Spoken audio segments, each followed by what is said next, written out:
Shalom dan puji Tuhan atas kebaikan Tuhan pada setiap kita, sehingga pagi ini dengan izin Tuhan kita boleh bangun dengan sehat, pikiran cergas dan semangat yang berkobar-kobar untuk melayani Tuhan. Untuk memulai renungan kita, mari kita berdoa. Bapa Syurgawi, terima kasih atas kebaikan-Mu karena bersama dengan kami sementara kami mendengar dan mempelajari firman Tuhan. Dalam nama Yesus kami berdoa. Amin. Saudara dan saudari yang dikasihi dalam Kristus, tajuk renungan kita pagi ini ialah itu semua adalah anugerah Tuhan.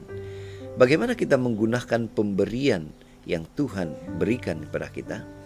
Firman Tuhan dalam 1 Korintus 1 ayat 5 dan 6 mengatakan, sebab di dalam Dia kamu telah menjadi kaya dalam segala hal, dalam segala macam perkataan dan segala macam pengetahuan, sesuai dengan kesaksian tentang Kristus yang telah diteguhkan di antara kamu.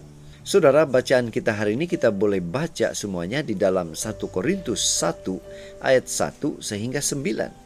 Ini merupakan salah satu nasihat Paulus kepada jemaat di Korintus untuk pakai semua pemberian Tuhan itu untuk kemuliaan, untuk memuliakan Tuhan sahaja. Sebuah ilustrasi. Kerajaan Korintus di bawah kepimpinan Gubernur Galio 55 Masihi berkembang sangat pesat dalam hal perdagangan, kebudayaan dan pendidikan. Jemaat di Korintus ikut menikmati kemajuan itu. Karena itu Paulus menyebut mereka sebagai jemaat yang tidak kekurangan dalam satu karunia pun. Jemaat di Korintus sangat beruntung. Namun tanpa disadari mereka telah menjadi congkak sombong dan merasa puas diri sehingga keadaan jemaat menjadi rosak. Dalam jemaat terjadi berbagai penyimpangan moral seperti perilaku seks yang menyimpang, penyembahan berhala, ketamakan dan perselisihan. Termasuklah munculnya guru-guru agama yang membuat perbezaan yang merosakkan jemaat itu, merosakkan iman jemaat. Saudara, keadaan serupa boleh dan mungkin sedang terjadi dalam gereja masa kini. Tidak hanya dalam gereja, tetapi juga dalam keluarga. Hal yang tidak dapat dielakkan bahwa ada jemaat dan keluarga Kristen pecah karena disebabkan perkara yang serupa. Bangga dengan karunia masing-masing, salah dalam memandang dan mengelola pemberian yang diberikan oleh Tuhan kepadanya. Akibatnya rosak keluarga, rosak jemaat. Saudara, bagaimana dengan kita? Supaya terhindar dari peristiwa yang serupa, sedarkanlah diri kita. Sedarlah bahwa semua yang kita miliki, karunia, kekayaan, pengetahuan, jabatan, pangkat, dan lain-lain, itu semua adalah anugerah Tuhan.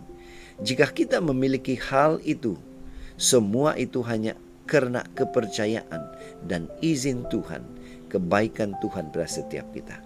Ingat saudara, setiap saat Tuhan boleh saja mengambil semuanya itu dari kita dan kita tidak dapat berbuat apa-apa. Karena itu, mari kita menggunakan semua yang kita miliki untuk kemuliaan Tuhan sementara menantikan kedatangannya yang kedua kali. Kiranya saudara, Tuhan mendapati kita tetap setia bila mana Dia datang kali yang kedua. Itu sebabnya pada pagi ini mari kita ingatkan diri kita bahwa sikap kita mengelola dan menggunakan berkat Tuhan mencerminkan penghargaan kita kepadanya. Inilah doa dan harapan kita. Mari kita bersyukur, mari kita berterima kasih karena Tuhan memberikan kita kekuatan, kemampuan untuk boleh menggunakan semua pemberian Tuhan itu untuk memuliakan Tuhan sahaja. Mari saudara, kita tetap setia, tetap semangat, tetap positif, tetap sehat sampai kedatangan Tuhan kedua kali. Tuhan memberkati kita. Kita berdoa. Bapa Syurgawi, terima kasih karena sekali lagi kami dikuatkan. Melalui renungan ini kami diajak, dipimpin supaya kami boleh menggunakan semua pemberian Tuhan itu hanya untuk kemuliaan Tuhan. Dalam nama Yesus kami berdoa. Amin.